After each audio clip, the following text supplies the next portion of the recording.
दोस्तों, कहानियों के गुच्छे चैनल में आपका एक बार फिर स्वागत है।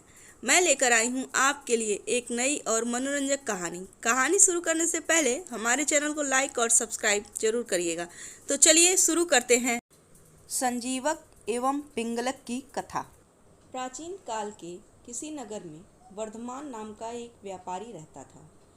उसने दैव वियोग से प्रचुर मात्रा में धन कमाया था, परंतु उसमें और धन कमाने की लालसा थी।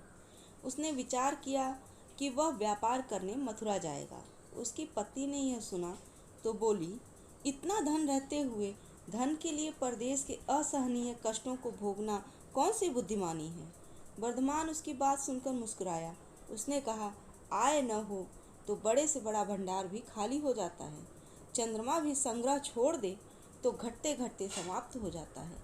यहाँ व्यवसाय में अब लाभ नहीं है, इसलिए मथुरा जाना चाहता हूँ। पत्नी ने उदास होकर कहा, जीवन में धन ही सब कुछ नहीं है। अपने प्रियजनों के स्नेह एवं साथ को छोड़कर केवल धन के लिए परदेश गमन उचित नहीं है। इस उम्र में आपको आराम भी करना चाहिए। वर्धमान उसकी बात सुनकर गंभीर हो गया।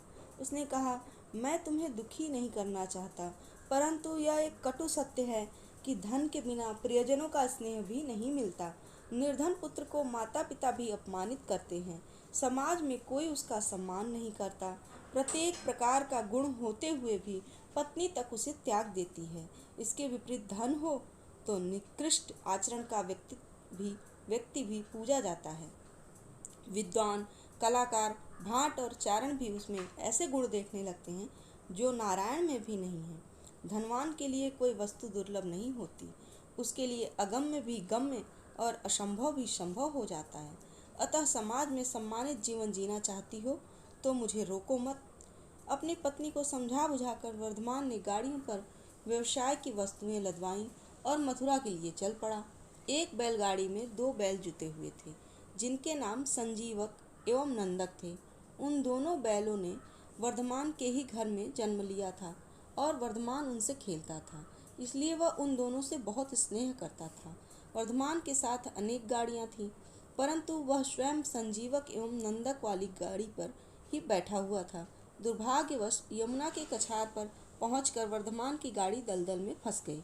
बैलों ने बहुत जोर लगाया, पर संजीवक गहरे कीचड़ में जा फंसा था। वह थक कर गिर गया। वर्धमान बहुत दुखी हुआ। उसने उसे निकालने के लिए अनेक यत्न किए। 3 दिन वहां रुका भी रहा। अंत में अनुचरों के कहने पर तथा वन में चोर लुटेरों के आक्रमण के भय से उसने संजीवक को वहीं छोड़ दिया और बैलगाड़ियों के साथ मथुरा की ओर प्रस्थान कर गया। उसने प्राण प्रिय स्वामी की इस अपेक्षा के कारण संजीवक अत्यंत दुखी हुआ। उसने मन में सोचा, किसी ने ठीक ही कहा है कि विपत्ति के समय अपनी छाया तक साथ छोड़ जाती है।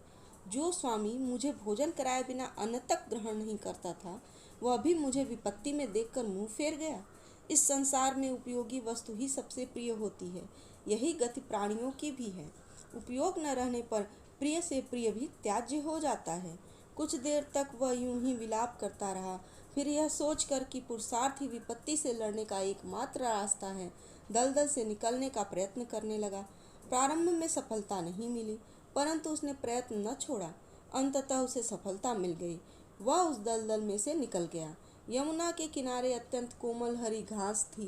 संजीवक जल में नहाकर उन घासों से क्षुधा पूर्ति में लग गया। संजीवक के साथ आगे क्या हुआ, जानने के लिए सुनते रहिए कहानियों के गुच्छे।